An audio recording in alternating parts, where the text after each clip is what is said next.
खुशामदीद, आदाब आप सबको हमारी तरफ से। और प्रोग्राम आप देख रहे हैं इस वक्त सलाम जेके गुलिस्तान न्यूज का मॉर्निंग शो। और आज का मॉर्निंग शो लेकर आपका मेजबान इशफाक गौहर हाजिर खिदमत है।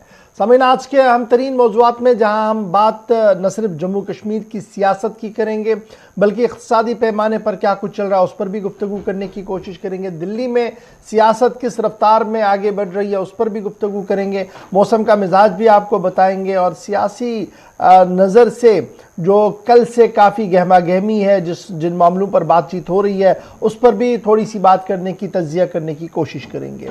10 बजे तक ये प्रोग्राम आपके साथ हम करेंगे, आपके सामने रहेंगे इस उम्मीद के साथ कि टीवी पर आप हमें लगातार तो देख ही रहे हैं, आप हमारे सोशल मीडिया प्लेटफॉर्म का भी इस्तेमाल करेंगे। यानी जब आप घर से बाहर जाएं तो आप कैसे रब्ता करेंगे हमारे साथ, फेसबुक, ट्विटर, इंस्टाग्राम के जरिए से आप हमारे साथ ज्वाइन करेंगे।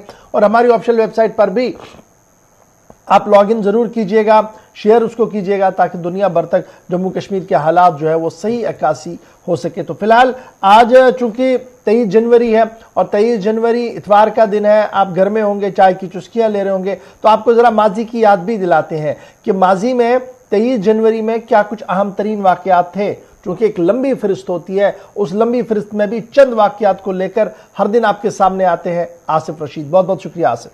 बहुत बहुत शुक्रिया आप सभी का हमारे साथ ज्वाइन करने के लिए। खुश आमदीद, सुबह खैर। उम्मीद करते हैं कि आप सब ठीक ठाक खैर आफियत से होंगे और 10 बजे तक हमें बर्दाश्त करेंगे। आज के प्रोग्राम में भी इतवार का दिन है, बड़े आराम से सुनिएगा और अपनी बात भी प्रोग्राम के आखिर में हम तक जरूर पहुंचाइएगा। इस प्रोग्राम के जरिए इंतजामी तक पहुंचने की कोशिश कीजिएगा, लेकिन आगाज तय फॉर्मेट के मुताबिक करेंगे और बात हिस्ट्री ऑफ द डे की। इसमें खास क्या है ये आपको बताते हैं। 23 तारीख है आज और माजी में जब औराक को पलटते हैं तो पता चलता है कि 638 ईस्वी में आज ही के दिन इस्लामिक कैलेंडर का आगाज हुआ था। और जब इसको ग्रेगोरियन कैलेंडर के हिसाब से हम देखते हैं तो 23 जनवरी ही आज की तारीख आती है। साल 2007 में आज ही के दिन सोमालिया में जंग हुई। इथियोपिया ने मोगादिशु फौजें वापस बुलाने का सिलसिला आज के दिन शुरू किया। ठीक 14 वर्ष कबल यह फैसला लिया गया। 1989 में तजाकिस्तान के अंदर जिलजिले से हजारों अफराद हलाक हुए और 1,72,000 के आसपास लोगों की तादाद बताई जाती है एक अंदाजे के मुताबिक जो बेघर हुए। 1988 में खान अब्दुल गफ्फार खान की वसीयत के मुताबिक उन्हें जलालाबाद में आज ही के दिन 23 जनवरी सन 1988 को दफन किया गया उनकी वसीयत के मुताबिक। साल 1943 में 23 तारीख आज ही के दिन जंग अजीम दोम में यानी वर्ल्ड वॉर 2 के अंदर बरतानवी अफवाज ने लीबिया के शहर त्राबलस पर कब्जा किया। 1556 में आज ही का दिन था जब चीन के शहर शांक्सी में होलनाक जिलजिला आया और ये हिस्ट्री में अब तक का बदतरीन जिलजिला माना जाता है, जिसमें 8,30,000 लोगों की जान चली गई। लेकिन 1556 में यह हादसा आज के दिन होता है 23 तारीख 1556 को चीन के एक खास हिस्से के अंदर, जहां पर लाखों में हलाकतें हुई। अमेरिका और वियतनाम के दरमियान आज ही के दिन सन 1973 में अमन मुआहदे का ऐलान हुआ और पोलैंड दूसरी बार 1793 में जाकर तकसीम हुआ। और आज ही का दिन है जब पोलैंड की आवाम आज के दिन को ब्लैक डे के तौर पर एक बहुत बड़ी आबादी मनाती है, सिर्फ इसलिए क्योंकि मुल्क की तकसीम ऑलरेडी हो चुकी थी, लेकिन 1793 में 23 जनवरी को यानी आज के दिन दोबारा ये मुल्क तकसीम हुआ था। ये हिस्ट्री ऑफ द डे में आज खास बातें थी जो आप तक पहुंचाना जरूरी थी। और जब औराक को पलटते हैं तो कुछ अहम वाकयात सामने निकल कर आते हैं, बहुत सारी चीजें छूट जाती हैं, उसके लिए माजरत, लेकिन कुछ अहम वाकयात आप तक पहुंचाने की कोशिश प्रोग्राम के आगाज में रहती है। अब खबरों के फॉर्मेट की तरफ चलते हैं। चलिए जी, खबरों की ओर आते हैं और आपको बताते हैं कि क्या कुछ आज पिटारे के अंदर। और सबसे पहले बात मौसम के मिजाज की करेंगे क्योंकि चिलई कलान की दस्तक वादी कश्मीर के अंदर पहले ही पड़ चुकी है। बालाई और मैदानी इलाकों के अंदर पहले भी बर्फबारी हुई है और एक बार फिर बालाई और मैदानी इलाकों में हल्की से दरमियाना दर्जे की बर्फबारी हुई है, जिसकी वजह से श्रीनगर जम्मू कौमी शाहराह पर भी ट्रैफिक मुतासिर हो रहा है। यानी अभी की जब हम बात करते हैं तो सबसे बड़ी खबर यह है कि श्रीनगर जम्मू के अंदर मौसम का मिजाज जो है वो बदला सा हुआ है। श्रीनगर के अंदर यानी वादी कश्मीर के मुख्तलिफ अजला के अंदर हल्की से दरमियाना दर्जे की बर्फबारी जो है वो रिकॉर्ड की गई है, जबकि जम्मू सूबे के अंदर वैष्णो देवी के पहाड़ियों पर एक बार फिर बर्फबारी का नजारा जो है वो देखने को मिला है। पटनी टॉप के अंदर बर्फबारी हुई है, गुलमर्ग के अंदर बर्फबारी हुई है और ताजा बर्फबारी और बारिशों की वजह से श्रीनगर जम्मू कौमी शाहराह पर गाड़ियों की आमदरफ्त पर भी खलल पड़ रहा है और सुबह सुबह श्रीनगर जम्मू कौमी शाहराह पर गाड़ियों की आवाजाही पर भी पाबंदी आयद कर दी गई है। जम्मू की सबसे पहले आपको बात बताते हैं, एंटायर जम्मू रीजन के अंदर ठंड ने दस्तक दी है और ठंड की वजह से दर्जे हरारत में नुमाया कमी जो है वो साफ नजर आ रही है। बारिशें हो रही हैं और बारिशों की वजह से अबूर मरूर भी काफी मुश्किल हो रहा है। ताहम इब्तिदाई खबरों के मुताबिक जहां माता वैष्णो देवी की पहाड़ियां हैं वहां पर 6 से 7 इंच की ताजा बर्फबारी रात को रिकॉर्ड की गई है। इसके साथ साथ पटनी टॉप पर 8 से 10 इंच की बर्फबारी जो है वो रात को रिकॉर्ड की गई है। और जब आप कुद की बात करेंगे और दीगर इलाकों की बात करेंगे, गूल की बात करेंगे, बटोट भद्रवा की बात करेंगे, किश्तवाड़ पाडर की बात करेंगे और गंडो भलेसा डोडा बानिहाल बुद्धल की बात करेंगे, लोरन की बात करेंगे तो वहां पर भी रात देर गए हल्की से दरमियाना दर्जे की बारिशें भी हो रही थी और बर्फबारी भी हो रही थी। और बारिशों और बर्फबारी के बीच जहां कौमी शाहराह पर गाड़ियों की आवाजाही पर फिलहाल सुबह सुबह रोक है, वहीं पर माता वैष्णो देवी श्राइन जाने वाले यात्रियों के लिए भी अच्छी खबर कल से ही नहीं थी, क्योंकि कल बाद दोपहर ही हेलीकॉप्टर सर्विसेज जो है वो मुअत्तल कर दी गई थी और बैटरी कार सर्विस को भी मुअत्तल कर दिया गया था, क्योंकि बैड वेदर था, मौसम सही नहीं था। उस वजह से इंतजामिया ने एहतियाती फैसला जो है वो लिया हुआ था। इधर जब आप कश्मीरी वादी जम्मू की जब हम बात करें तो जो बीजी गली है, जो डेरा की जो गली है बफलियास वाला, वो ऑलरेडी ट्रैफिक के लिए बंद कर दिया गया था। उसके साथ साथ जम्मू पुंछ हाईवे पर बिम्बर गली के आसपास रात को बर्फबारी हुई है और सुबह तक मौसम का मिजाज बिल्कुल भी पलटा नहीं था, बारिशें और बर्फबारी लगातार हो रही थी। और जब आप कश्मीर सूबे की बात करेंगे तो कल दिन में ही हल्की हल्की बारिशों का नजारा जो है वो वादी के अंदर देखने को मिला था, लेकिन मैदानी इलाकों के अंदर, पहाड़ी इलाकों के अंदर एक बार फिर बर्फबारी जो थी वो देखने को मिली। कापरन के अंदर आज सुबह 5:30-6 बजे तक का जो एदादुशुमार मेरे पास है, 6 बजे तक का एदादुशुमार जो है, कापरन के अंदर 5 से 6 इंच की बर्फ रात को रिकॉर्ड किया गया। डूरू के अंदर 4 से 5 इंच की बर्फ, कोकरनाग के अंदर 5 से 6 इंच की बर्फ, शांगस के अंदर भी इसी तरीके से 3 से 4 इंच, ये साउथ कश्मीर का बेल्ट आपका है। बिजबिहारा के अंदर भी 4 इंच बर्फ जो है वो रिकॉर्ड की गई है। अनंतनाग के अंदर भी इसी तरीके का माहौल जो है वो देखने को मिला। इधर इंतजामिया ने पहले ही रास्तों को खोलने के हवाले से मैन एंड मशीनरी को लगा दिया था और सुबह से ही irrigation, flood control, mechanical department और R&B के अमला जो है वो मुख्तलिफ सड़कों को साफ करने के लिए इन इलाकों के अंदर जो है वो देखने को मिल रहा है। इधर शोपियां और फिर पुलवामा, त्राल में भी इसी तरीके का माहौल जो है वो देखने को मिल रहा है। जरा मजीद तफसीलात जानने की कोशिश करेंगे। सबसे पहले श्रीनगर चलेंगे, सईद इरफान फाजिल हमारे साथ है, उसके सदर नदीम के पास चलेंगे ताकि कौमी शाहराह की हालात आपको पता लगे, और फिर चलेंगे साहिल शमीम के पास भी ताकि नॉर्थ कश्मीर के अपडेट से भी आपको बाखबर करें। सबसे पहले इरफान, मौसम का मिजाज बताइए कि श्रीनगर के अंदर लगता है कि सिर्फ मतला अबर आलूद है, बूंदाबांदी सुबह सुबह थोड़ी सी थी, अब बिल्कुल भी नहीं।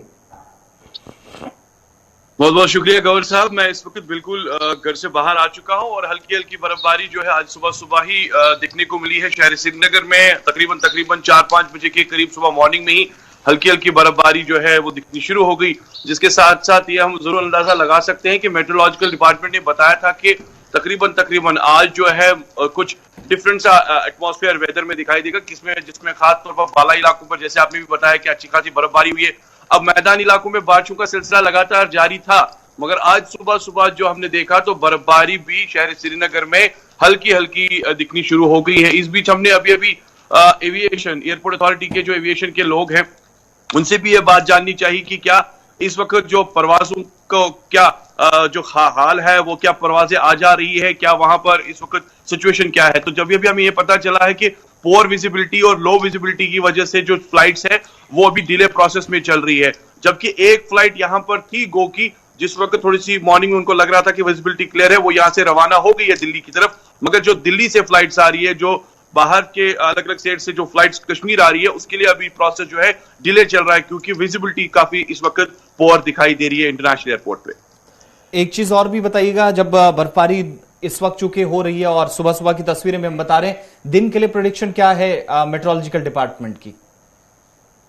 देखिए आसिफ रशीद, आज मेट्रोलॉजिकल डिपार्टमेंट ने ये भी बताया है कि आज दिन भर जो प्रोसेस है ये ऐसा ही रहेगा, क्योंकि लगातार हमने देखा कि उनकी प्रेडिक्शंस परसों से ही लगातार दिखाई दी थी, जिसमें खासतौर पर पीर पंजाल रेंज को लेकर बात की जाती, मगर आज उन्होंने बताया है कि मॉडरेट जो है स्नोफॉल या लाइट टू मॉडरेट जो है वो शहर में रहेगा, जबकि हेवी स्नोफॉल जो है अपर रीचेस पर जरूर रहेगा। ये प्रेडिक्शन जो है मेट्रोलॉजिकल डिपार्टमेंट। बहुत बहुत शुक्रिया इरफान तमाम जानकारी के लिए। सूरत हाल जो कि तू है रहने वाली है, इरफान बता रहे थे जरा टनल के इस पार और उस पार, जब दोनों अतराफ हम कोशिश कर रहे हैं कि मौसमियाती तब्दीली के बीच मुश्किलात क्या हैं वो आपको बताएं। जम्मू श्रीनगर नेशनल हाईवे सुबह सुबह जो अपडेट मिल रहा है कि खराब मौसम है और अगर मौसम साफ होता है तो ही छोटी गाड़ियां श्रीनगर की तरफ जा पाएंगी, बड़ी गाड़ियों को चलने की इजाजत नहीं होगी। लेकिन कुल मिलाकर अभी हाईवे बंद होने की इतलात है। नदीम इकबाल के पास चलते, हमारे नुमाइंदे हमारे साथ हैं, क्या कुछ मजीद तफसीलात आप शेयर कर पाएंगे नदीम हमारे साथ? बिल्कुल आसिफ, देखिए जिस तरह से हम देख रहे हैं, क्योंकि गुज़श्ता 3 दिन से हम देख रहे हैं कि मौसम बिल्कुल खराब है। जहां अभी की हम बात करें, क्योंकि कल रात को तो ट्रैफिक प्लान जारी किया गया था कि आज गाड़ियों को चलने की इजाजत होगी, जहां छोटी गाड़ियों को जम्मू से श्रीनगर की तरफ जाने दिया जाएगा, लेकिन उसमें एक शर्त रखी गई थी कि क्या मौसम साफ रहता है, रोड क्लियर रहती है या नहीं। लेकिन आज सुबह की अगर हम बात करें तो सड़क हमारे पास 3 जगहों पर बंद है, जहां दुगीपुली, चंदरकोट, कैफेटेरिया मोड़, मिहाड़ और पंठियाल। ये हमारे पास ऐसी जगह है जहां पर शूटिंग स्टोन हो रहा है, मडस्लाइड हो रहा है और बारिश का सिलसिला लगातार जारी है। और ऐसे में जब तक रोड मॉडरेबल नहीं होगी, किसी भी गाड़ी को चलने की इजाजत नहीं होगी। और अभी की अगर हम बात करें, बारिश का सिलसिला इस तरह से चल रहा है और अगर इस तरह से ही चलता रहा तो आज दिन में ये कहना गलत नहीं होगा कि किसी भी गाड़ी को चलने की इजाजत नहीं दी जाएगी, क्योंकि हालात काफी खराब होते हुए नजर आ रहे हैं श्रीनगर जम्मू नेशनल हाईवे की। और जहां पे क्लियरेंस काफी मुश्किल है, जब तक शूटिंग स्टोन होगा तब तक क्लियरेंस होगा नहीं, और जब तक बारिश का सिलसिला रुकेगा नहीं तो क्लियरेंस का सिलसिला भी शुरू नहीं होने वाला है। यानी ये जहां एक तरफ मौसम खराब है, वहीं दूसरी तरफ श्रीनगर जम्मू नेशनल हाईवे के हालात भी काफी अब्तर नजर आ रहे हैं। जी यानी कुल मिलाकर ये माना जाए कि फिलहाल श्रीनगर जम्मू कौमी शाहराह पर गाड़ियों की आवाजाही पर मुकम्मल तौर पर रोक है। जी बिल्कुल गौर साहब, ये तो जाहिर सी बात है कि जब हमारे पास हाईवे मोटरेबल नहीं है, शूटिंग स्टोन जगह जगह पे हो रहा है, मड स्लाइड्स जगह जगह पे हो रहा है और फिर बारिश का सिलसिला भी मुसलसल जारी है, तो ऐसे में रोड को क्लियर करना तो काफी मुश्किल रहता है। क्योंकि जब हमने पिछली बार देखा कि जब मौसम खराब हुआ और कैफेटेरिया मोड़ के मकाम पे जो मड स्लाइड था या फिर जो मिहाड़ के मकाम पे शूटिंग स्टोन था, 3-4 दिन तक वहां पे गाड़ियों की आमदरफ्त मुतासिर रही थी। और अगर इसी तरह से बारिश का सिलसिला आज भी चलता रहा तो मड स्लाइड की वजह से परेशानियां फिर बढ़ सकती हैं और काफी टाइम लग सकता है रोड को मोटरेबल बनाने में। बहुत बहुत शुक्रिया नदीम तमाम जानकारी के लिए। टनल के इस पार भी सूरत हाल वैसी ही जो उस पार की तस्वीरें आ रही हैं, हाईवे के साथ साथ कल की और आज सुबह की तस्वीरें एक साथ बता रहे हैं, क्योंकि मौसम ज्यादा रात से बदला नहीं और महकमा मौसमियात ने आज तो तकरीबन 2 से 3 बजे तक इसी तरह का मौसम रहेगा और उसके बाद 31 जनवरी तक मौसम साफ रहेगा, इस तरह की पेशनगोई की है। चलिए नॉर्थ कश्मीर भी चलते हैं जी। साहिल हमारे साथ है। साहिल शमी, बहुत शुक्रिया जी ज्वाइन करने के लिए। क्या कुछ ताजा तरीन तफसीलात मौसम के हवाले से आपके पास है? शिकार साहब, मैं आपको बता दूं कि कल रात से जो है यहाँ पर फिर से एक बार जो है बारिशें शुरू हुई है। बालाई इलाकों में जो है बर्फबारी का सिलसिला दोबारा से शुरू हुआ है। लोगों को कहीं ना कहीं जो है मुश्किलों का सामना करना पड़ता है कि दूर दराज इलाकों में जो है बिजली पानी की अगर हम बात करें, बिजली पानी वहां पर जो है अभी भी बहाल नहीं हुई है। जी बहुत बहुत शुक्रिया साहिल तमाम जानकारी के लिए। साउथ कश्मीर से नॉर्थ तक ऊपरी इलाकों में हल्की से दरमियाना दर्जे की बर्फबारी इस वक्त भी हो रही है। अपडेट अलग अलग इलाकों से मिल रहा है। और अब ये जो सिर्फ वादी कश्मीर का मौसम नहीं बदला है ना, जब आप इसको एंटायर थोड़ा वादी से बाहर भी देखेंगे तो आप हिमाचल प्रदेश की ओर आएंगे तो वहां पर भी लगातार बर्फबारी और बहुत जबरदस्त बर्फबारी हुई है हिमाचल के अंदर। आज भी इस वक्त भी जो तफसीलात आ रही हैं कि सुबह बहुत ज्यादा बर्फबारी हुई थी। फिर और थोड़ा आप आगे आएंगे, दिल्ली की ओर आएंगे तो यहां पर भी मौसम आपको वैसा ही दिखेगा, अबरालूद है, रात भर बारिशें हुई है, अभी भी बूंदाबांदी मुख्तलिफ इलाकों के अंदर जारी है। फिर आगे चलिए जी, यूपी की ओर चलेंगे तो वहां पर घना कोहरा इस वक्त जब हम 8:45 के आसपास पहुंच चुके हैं प्रोग्राम में, तो मेरे पास जो इतलात है जनाब, ठंड की शदीद लहर है और फिर घना कोहरा भी है, जिसकी वजह से शाहराह पर भी गाड़ियों की आवाजाही को काफी जो है असर पड़ रहा है। और फिर जब आप और थोड़ा आगे चलेंगे तो थोड़ा सा मौसम में आपको बेहतरी और बेहतर जो है वो नजर आएगा। तो कुल मिलाकर नॉर्थ का जो बेल्ट है, यूपी से लेकर दिल्ली, दिल्ली से लेकर पंजाब, पंजाब से लेकर आपका हिमाचल और फिर जम्मू कश्मीर, ये इस वक्त मौसम की तब्दीली की वजह से बारिशें, धुंध और बाला इलाकों के अंदर बर्फबारी की लपेट में आ चुका है। बढ़ते हैं जी आगे। की तरफ से अलर्ट भी जारी कर दिया गया है। शुमाल मशरकी हिस्सों की जब बात हो रही है तो दिल्ली से पंजाब तक अलर्ट इसलिए चूंकि बारिशों का सिलसिला कल से जारी है और आज दिन भर भी सूरत हाल तब्दील नहीं होने वाली है। सुबह सुबह महकमा मौसमियात भारत सरकार का जो है वो अपडेट कर रहा है और अलर्ट इसीलिए कुछ इलाकों के अंदर खतरात भी हैं, खासतौर से पहाड़ी इलाकों के। चलिए जी अब बढ़ते हैं जी आगे, बात जरा सियासी करते हैं, क्योंकि कल का दिन जम्मू कश्मीर के जाविये से जब आप देखते तो कहा जा रहा है कि मुल्क में पहली बार एक ऐसा निजाम मुतारुफ कराया गया जिसकी शुरुआत जम्मू कश्मीर से हुई। और जम्मू कश्मीर के अंदर जब यह शुरुआत हुई तो वजीर दाखिला ने वर्चुअली कॉन्फ्रेंस में एड्रेस किया और बात सामने रखी है। और वजीर दाखिला की जो बात है वो इंतहाई अहम है, क्योंकि कल वजीर दाखिला ने एक के बाद एक बात जो है वो सामने रखी है। वजीर दाखिला ने कल जहां सियासी जमातों के नाम लिए बगैर कुछ लीडरों पर ताबड़तोड़ हमले किए, कहा कि वो नौजवानों को गुमराह कर रहे हैं और यहां पर इस तरीके की हवा पैदा कर रहे हैं कि जो सरमायाकारी हो रही है इसके इवज जम्मू कश्मीर की जमीन को बेचा जा रहा है। तो एक मिसाल सामने दी जाए कि कहां पर जी इस तरीके का मामला हुआ है। तो एक तो ये बात उनकी तरफ से रखी गई।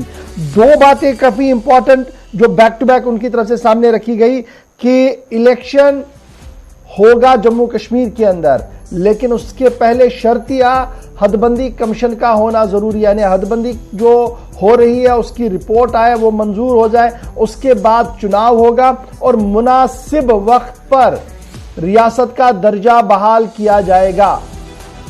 ये मुनासिब वक्त जो इस्तेमाल किया गया ये गालिबन पहली बार नहीं हुआ है। जिस दिन जम्मू कश्मीर की तकसीम हुई, दो यूनियन टेरिटरीज में इसको तकसीम किया गया, उस वक्त भी इसी बात को दोहराया गया कि मुनासिब वक्त पर यूनियन टेरिटरी से रियासत का दर्जा बहाल किया जाएगा जम्मू कश्मीर का। जहां एक तरफ से वजीर दाखिला अपनी बात सामने रख रहे थे, वहीं पर वजीर ममलिकत और लेफ्टिनेंट गवर्नर ने भी अपनी बात सामने रखी है। वजीर ममलिकत डॉक्टर जितेंद्र सिंह ने जहां जम्मू कश्मीर के नौजवानों को हायल मुश्किलात का जिक्र किया, वहीं पर उन्होंने इस बात की वजाहत भी की कि जम्मू कश्मीर के नौजवान जो मुख्तलिफ मराहिल पर इम्तिहानात देते थे, मरकज के मुआवनत वाली जो दफ्तर है, अब वहां पर कॉमन सर्विस सेंटर्स खोले जाएंगे और one test for all centre services होगा। यह बात उनकी तरफ से कल साफ कर दी गई है। और लेफ्टिनेंट गवर्नर ने जहां अफसरों की पीठ थपथपाई, वहीं पर एक विजन डॉक्यूमेंट हर जिले के अंदर हो, उसको लेकर भी अपनी बात सामने रखी है। यानी मरकजी वजीर दाखिला ने कल जब यह कहा कि साल 2019 के बाद बदलाव क्या हुआ, तो उनकी एक बड़ी बात जो काफी हिट हो रही है वो ये भी है कि अब पाकिस्तान एमबीबीएस के लिए नहीं जाना होगा। ये बड़ी दिलचस्प बात उनकी तरफ से कही गई। कहा गया कि क्यों अब हालात बदल रहे हैं और 2022 में 500 सीटों से बढ़ाकर अब 1100 सीटें मेडिकल कॉलेजेस की बढ़ा दी गई है, कॉलेजेस बढ़ा दिए गए हैं, नर्सिंग कॉलेजेस बढ़ा दिए गए हैं और इंफ्रास्ट्रक्चर पर खुसूसी तवज्जो दी जा रही है। कल वजीर दाखिला ने एक और बात भी बताई कि आने वाले एक साल के दौरान कमोबेश 5 लाख बेरोजगारों को रोजगार के मौके भी फराहम किए जाएंगे। ये कब हो रहा था? जब गुड गवर्नेंस इंडेक्स जारी किया गया। यह बड़ी दिलचस्प बात है कि गुड गवर्नेंस इंडेक्स जारी किया गया और उस गुड गवर्नेंस इंडेक्स के अंदर जम्मू कश्मीर की परफॉर्मेंस को टैली किया गया था और यह अब बताया गया कि हमने जी तब्दीली देखी है इंडस्ट्रीज और कॉमर्स के अंदर, एग्रीकल्चर के अंदर, और वो एदाद शुमार बता दिए गए हैं इस इंडेक्स के अंदर जो गुड गवर्नेंस इंडेक्स 2021 का जारी किया गया सरकार की तरफ से। उसमें कहा गया कि 3.7% गुड गवर्नेंस इंडेक्टर में रेज हुआ है जी साल 2019 से साल 2021 के दरमियान, क्योंकि कॉमर्स के अंदर और इंडस्ट्री के अंदर, एग्रीकल्चर के अंदर और उनसे मुंसलिक सेक्टर्स के अंदर काफी तब्दीलियां हुई हैं और उन्हीं तब्दीलियों की वजह से ये बेहतरी जो है वो सामने नजर आ रही है। कल वज़ीर दाखिला साहब क्या कुछ कह रहे थे, फटाफट से जरा इसको रिकॉल कीजिएगा, उसके बाद सीधे चलेंगे हम श्रीनगर, जहां से हमारे साथ मोहम्मद यूसुफ तारिगामी साहब भी ज्वाइन करेंगे। लेकिन दाखिला वजीर साहब किन अल्फाज का इस्तेमाल कर रहे हैं? उद्देश्य है कि जम्मू कश्मीर की जनता को भ्रष्टाचार विहीन शासन मिले, उनको अपने वजीफे के लिए किसी को कुछ देना न पड़े, उनको अपनी योजनाओं के फायदे के लिए कोई बिचौलियों की जरूरत न पड़े। आज जम्मू कश्मीर के सभी किसानों को 6,000 रुपया सीधा इनके बैंक अकाउंट में मिलता है। जम्मू कश्मीर के किसी भी बीमार व्यक्ति को 5 लाख तक की सारी स्वास्थ्य की सुविधाएं आज बेरोक टोक किसी भी अस्पताल में जाए मिलने लगी। मैं पूछना चाहता हूं, जो सवाल उठाते थे, इतने साल तक ये 3 परिवारों ने शासन किया है, ये सब क्यों नहीं हुआ? अगर ये आप ये कर नहीं सकते थे तो फिर से जम्मू कश्मीर की जनता को गुमराह करने का क्या मतलब है? मगर जिस प्रकार के बयान जम्मू कश्मीर के कुछ नेता दे रहे हैं, वो चाहते नहीं है कि जम्मू कश्मीर के अंदर टूरिज्म बढ़े। मैं स्पष्ट कहना चाहता हूं कि आपके बयानों से कोई फर्क नहीं पड़ने वाला। जम्मू कश्मीर के अंदर इस वर्ष सर्दियों में रिकॉर्ड टूरिस्ट आए हैं और ये वृद्धि आने वाले दिनों के अंदर भी चालू रहने वाली है। सभी लोग जानते हैं कि जम्मू कश्मीर के अंदर रोजगारी का टूरिज्म से सीधा रिश्ता है, परंतु टूरिस्ट न आए ऐसे बयान देकर युवाओं की रोजगारी को, उनको रोजगारी से दूर रखने का जो षड्यंत्र चल रहा है, इसको जम्मू कश्मीर की जनता ने भी जानना चाहिए। मित्रों, कुछ अपने निहित राजनीतिक स्वार्थ के कारण कुछ लोग झूठ चला रहे हैं। मेरा आप सभी को और विशेषकर जम्मू कश्मीर के युवाओं को आग्रह है कि झूठों के लिए उनको सवाल पूछना चाहिए। जो कह रहे हैं कि घाटी की जमीन चली जाएगी, उनको जाकर पूछिए कि सूची लाइए घाटी में किसकी जमीन गई।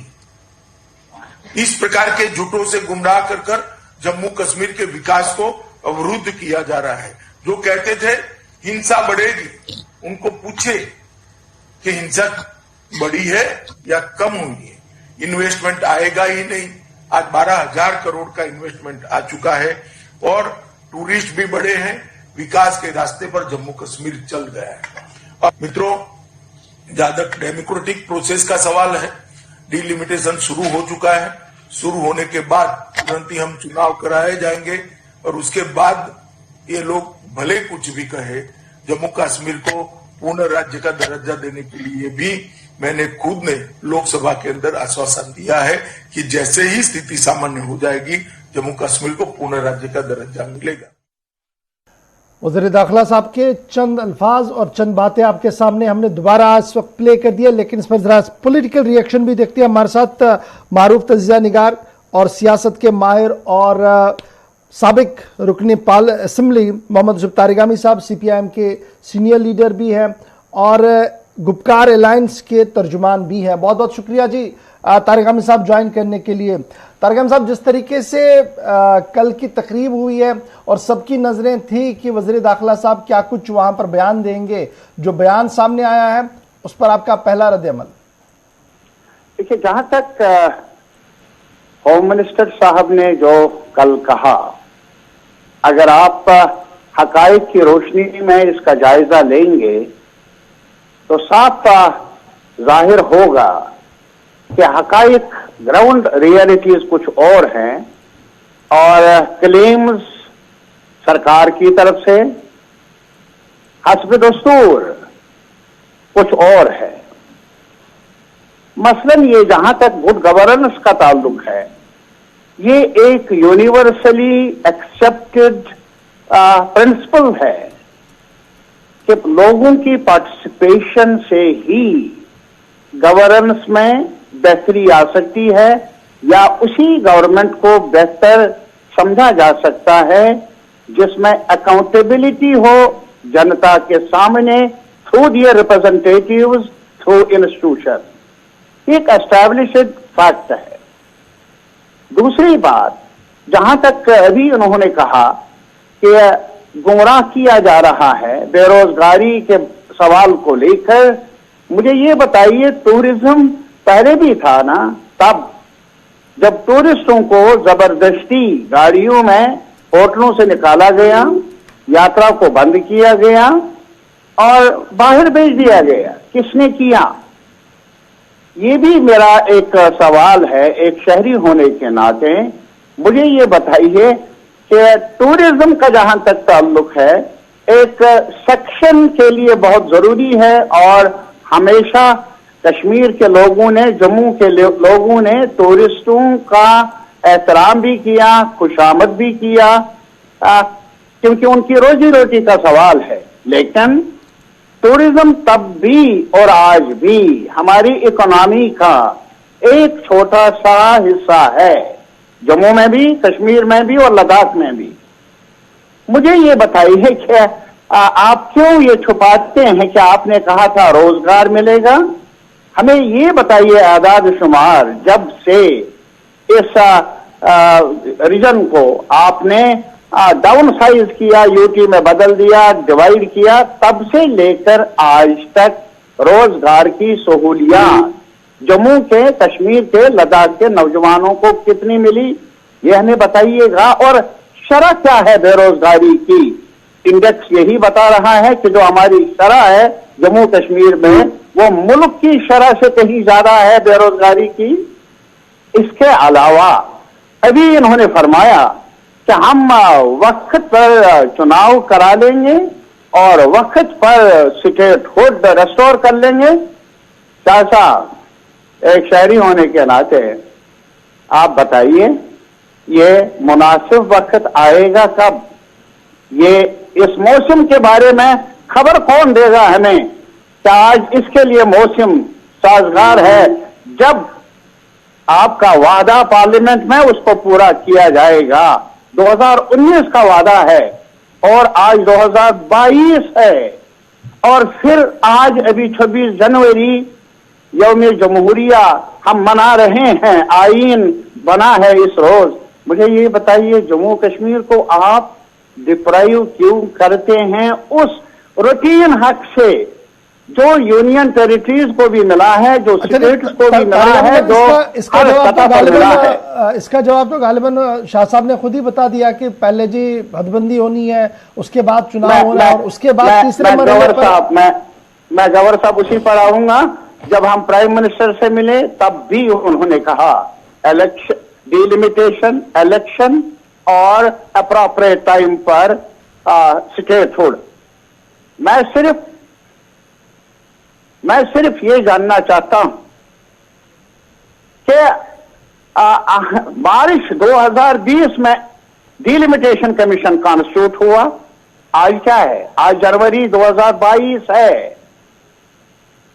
अभी कौन सी एक्सरसाइज पूरी की? हत्ता कि मेरी राय में जो डिलिमिटेशन की जरूरत नहीं, और मेरी नजर में ये ज़ेर समात है सुप्रीम कोर्ट में रीऑर्गेनाइजेशन एक्ट इटसेल्फ, इसलिए इसकी कानूनी जवाजत भी नहीं है मेरी नजर में। तब भी अगर सरकार का वर्षन माना जाए, कितने और महीने और साल लग जाएंगे इस डिलिमिटेशन के प्रोसेस को बहाना बनाना, ताकि इलेक्शंस ना हो, ताकि, और साथ ही साथ अभी आप कह रहे हैं कि हमने यहां कंट्रोल किया है हर चीज को, वायलेंस अब लेवल पर, मैनेजेबल लेवल पर पहुंची है। तो मुझे ये बताइए, इसी तकरीर में आपने फरमाया शाह साहब के जब हालात बेहतर हो जाएंगे, ये बेहतरी और नॉर्मलसी के दावे आप खुद ही कह रहे हैं एक ही जुमले में। थोड़ा सा आश्चर्य ना हो, अपनी ही तकरीर आप देख लीजिए, आज की ही, उसमें देख लीजिए कितना तजाद है।